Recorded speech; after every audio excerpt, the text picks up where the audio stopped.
아득한 옛날 천안의 어느 작은 마을에 신비로운 힘을 지닌 한 노인이 살고 있었다. 사람들은 그를 도정이라고 불렀는데 그의 말과 행적이 늘 신비스러웠기 때문에 마을 사람들은 그를 마치 신처럼 경외했다. 그가 하는 말은 마치 예언 같았고 많은 이들이 그의 말을 따랐다고 한다. 도정은 바람의 방향, 날씨의 변화, 그리고 별들의 움직임을 관찰하며 마을 사람들에게 농사를 지을 때와 바다에 나갈 때를 점쳐주었다. 많은 사람들이 그의 조언 덕택에 자연의 재해를 피하고 풍족한 수확을 거두었다. 그러나 그의 예언은 단지 농사에 국한된 것이 아니었다. 사람들의 개인적인 문제에 대해서도 뚜렷한 해결책을 제시해주곤 했다. 하루는 한 젊은 여인이 노인을 찾아와 물었다. 제게 크나큰 고민이 있습니다. 결혼을 앞둔 이 남자가 올바른 선택인지 알고 싶습니다. 도정은 그녀의 손금을 오랜 시간 들여다보고 나서 말했다. 내 마음속 깊은 곳에 이미 답이 있을 것이다. 그를 사랑한다면 주저하지 말고 내 선택을 믿어라. 그러나 그의 마음을 두려워하게 된다면 그 불안도 내 진실일 것이다. 젊은 여인은 그의 말에 따라 마음속 소리를 귀 기울이고 무사히 결혼 생활을 이어갈 수 있었다. 어느 날 마을에 큰 가뭄이 닥쳐 많은 사람들이 걱정에 사로잡혔다.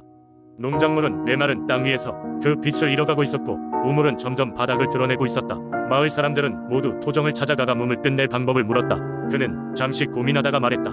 우리가 살아가는 이 땅은 물과 대지를 필요로 하니 우리가 함께 힘을 모으면 하늘도 감동할 것이다. 각자 가진 것을 조금씩 나누고 함께 기도하면 비가 다시 내릴 것이다. 결국 마을 사람들은 서로 식량과 물을 함께 나누었고 밤이 되면 모두 한마음으로 기도를 올렸다. 며칠 지나지 않아 하늘에 먹구름이 들이우더니 곧 쏟아질 듯한 비가 내리기 시작했다. 마을은 다시 한번 풍요를 되찾고 사람들은 서로에 대한 감사와 믿음을 키워갔다. 이렇듯 도정은 마을에 큰 축복을 가져다 주었지만 그의 삶의 끝이 가까워져 왔다. 그는 자신이 머지않아 이 세상과 이별해야 함을 직감했다. 그래서 그는 삶의 마지막 순간 마을 가장 높은 언덕에 서 마을 사람들에게 작별을 구하고 흩어져가는 자신의 마지막 숨결과 함께 사람들에게 말했다. 내가 가진 모든 지혜는 여러분의 안에 있습니다. 나의 부재가 두렵다면 여러분 스스로의 마음을 들여다보십시오. 도정이 떠난 후에도 그의 말은 사람들의 마음에 깊이 뿌리내려 마을은 변치 않고 계속 번영하였다. 사람들은 그를 자신의 수호신이라 믿었고 해마다 그의 이름을 기리며 마을의 안녕을 기원하였다. 도정의 지혜는 대대손손 전해지며 농사철이 시작될 즈음마다 사람들이 서로 돕고 기대어 살아가는 이정표가 되었다. 그리고 그의 전설은 천안 사람들 구비구비 숨쉬고 있는 민속 신앙 속에 여전히 살아 숨쉬고 있다. 두 번째 이야기. 옛날 옛적 아름답고 평화로운 강진의 산골 마을에는 여우굴이라는 신비로운 곳이 있었습니다. 이곳은 푸른 숲과 맑은 계곡이 어우러진 경치 좋은 곳이었으나 그곳에는 사람 발길이 이내 끊기고 했습니다.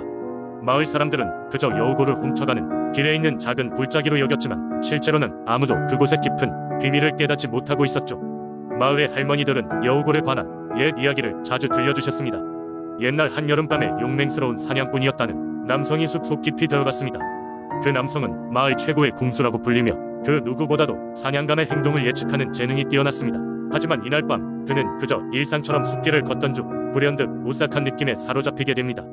사냥꾼은 자신의 본능에 귀 기울였고 그때 마침 부드러운 여우 울음소리가 들려왔습니다. 그는 그 울음소리를 따라가다 여우들의 집에 가열리고 있는 장면을 우연히 목격하게 되었습니다. 그곳에는 100여 마리의 여우들이 둘러앉아 있었고 그 중심에는 눈부신 백색 여우 한 마리가 연단처럼 높이 자리 잡고 있었습니다. 그 백색 여우는 마치 인간과도 같이 생생하게 이야기를 하며 여우들에게 삶의 교훈을 전하고 있었습니다. 사냥꾼은 눈을 의심하며 그 장면을 숨죽여 지켜보았습니다. 그가 잠시 시선을 돌린 순간 다른 여우 한 마리가 그의 존재를 알아채고 소리쳤습니다. 모든 여우들이 그의 방향으로 눈을 돌렸고 사냥꾼은 당황하여 활시위를 당겼지만 그 어떤 화살도 백색 여우에게 닿지 않았습니다. 바로 그 순간 여우굴 전체가 갑자기 성난 바람과 함께 뒤흔들리기 시작했습니다. 사냥꾼은 자신의 목숨이 위태로움을 직감하고 급히 마을로 돌아가기 시작했습니다.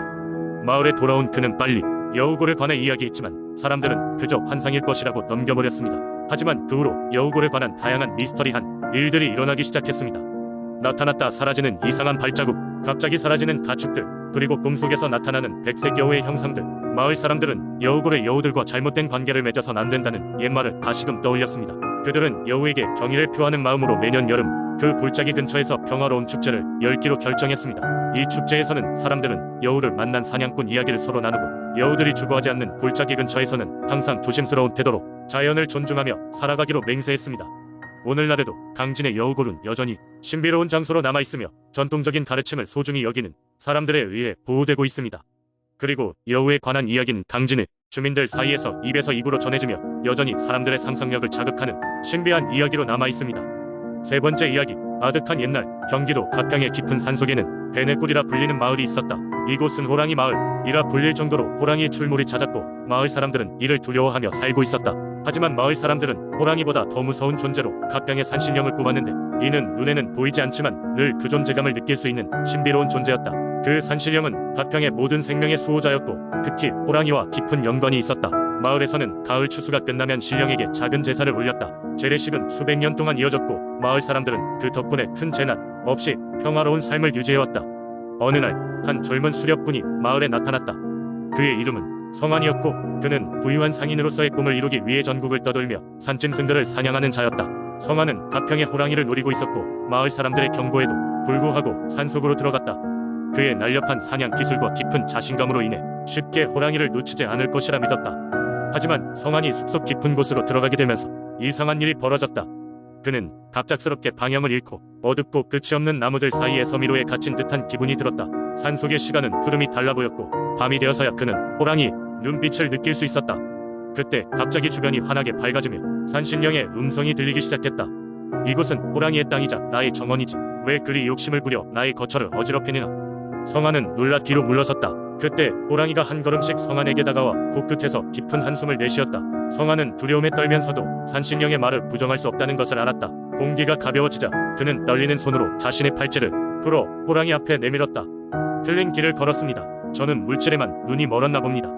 이제라도 산신령님과 대화할 기회를 주신다면 더할 나위 없이 감사하겠습니다. 산신령은 성환의 진심을 보고 호랑이에게 그의 잘못을 용서하게 했다. 그리고 성환에게 한 가지 교훈을 주었다. 모든 것이 얻는데 더 그 가치를 잃는 법이다. 자네가 찾던 것이 길 위에 있을 수도 있고 그냥 단순한 삶 속에 있을 수도 있는. 성환은 깊이 감사하며 마을로 돌아왔고 마을 사람들에게 모든 것을 털어놓았다. 그 이후로 성환은 영원히 갑평에 머물며 마을 사람들과 함께 평화를 수호하는 삶을 선택했다. 이후로 갑평에서는 성환이 이야기가 대대로 전해지며 헛된 욕심을 경계하는 교훈적인 이야기로 남았다. 그리고 마을의 재래식은 더욱 정성스럽게 이루어졌고 그곳의 사람들은 산신령과 호랑이의 가호 아래 더욱 평화롭고 풍요로운 삶을 누렸다. 네 번째 이야기는 옛날 제주의 바닷가에는 커다란 암석이 외롭게 서 있었다. 이 암석은 바로 오늘날의 용두암이었다. 전설에 따르면 이 암석은 용왕의 머리로 그 사연은 이렇다. 제주 바다는 오랜 시간 동안 용왕이 다스리는 영역이었다. 용왕은 자신의 신하들과 함께 이곳저곳을 다니며 바다의 평화를 유지하는 역할을 맡았다. 어느 날 용왕은 자신의 딸을 잃게 되는 사건이 발생했다. 그녀는 너무 피곤했는지 실수로 물에서 빠져나오지 못했고 결국 인간들이 사는 땅으로 끌려 올라가게 되었다. 용왕은 딸을 잃은 슬픔에 가슴이 미어졌다. 그리하여 딸을 되찾기 위해 제주로 향했다. 제주의 칼바람과 높은 파도 속에서도 용왕의 결심은 굳건했다. 결국 용왕은 용으로 변해 제주 해안가에 도착하였고 딸이 살고 있다는 마을을 알아냈다. 용왕은 마을 사람들에게 자신의 딸을 되찾고 싶다는 간절한 부탁을 하였다. 그러나 마을 사람들은 이미 용왕이 딸을 인간의 모습이라고 믿고 있었고 그녀를 놓아줄 생각이 없었다. 이때 용왕은 큰 결단을 내렸다. 자신이 마을을 위해 큰 소원을 들어주겠다는 약속을 하면서까지 딸을 돌려받기를 요청하였다. 마을 사람들은 용왕의 제안을 듣고 고민에 빠졌다. 당시 마을은 극심한 가뭄에 시달리고 있었으며 먹고 살기가 매우 힘든 상황이었다. 마을의 노인은 용왕의 제안을 받아들이며 모든 문제를 해결할 수 있을 것이라며 설득하기 시작했다. 결국 마을 사람들은 회의를 열고 용왕의 제안을 수락하기로 결정하였다. 용왕은 드디어 딸을 만나게 되었다. 그러나 그녀도 이미 인간 세상에 적응해버린 상태였다. 하지만 둘은 깊게 끌어안고 오랜 시간의 이별을 슬퍼하였다. 그제야 용왕은 마을에 기우제를 올리고 비를 부르기 시작했다. 기우제의 힘은 대단해서 마을에는 오랜만에 비가 내렸고 농작물은 다시 생기를 찾게 되었다. 비로소 마을 사람들은 용왕에게 감사의 뜻을 전하고 그의 딸을 떠나보내기로 결심했다. 하지만 용왕은 다시 바다로 돌아가야 하는 운명이었다. 이별의 순간 그녀는 용왕의 목에 있던 비늘을 떼어 장미꽃으로 만들어 용왕에게 선물하며 영원히 헤어지지 않을 것이라고 약속하였다. 용왕은 자신의 임무를 마친 후 다시 바다로 향했다. 그러던 중 제주의 해안에 이르러 인간 세상과 바다의 경계를 지키기 위해 자신의 머리를 그곳에 남기고 돌아가지 않았다. 이렇게 용왕의 머리는 오늘날 우리가 아는 용두암이 되었다. 이 이야기는 제주의 용두암이 단순한 바위가 아니라 용왕의 희생과 헌신을 담고 있는 특별한 장소임을 전해준다. 사람들은 이 이야기를 통해 용두암을 더욱 신비롭고 소중한 곳으로 여기게 되었다. 지금도 여전히 많은 관광객들이 용두암을 찾아와 용왕과 그의 딸의 이야기를 가슴에 새기고 돌아간다.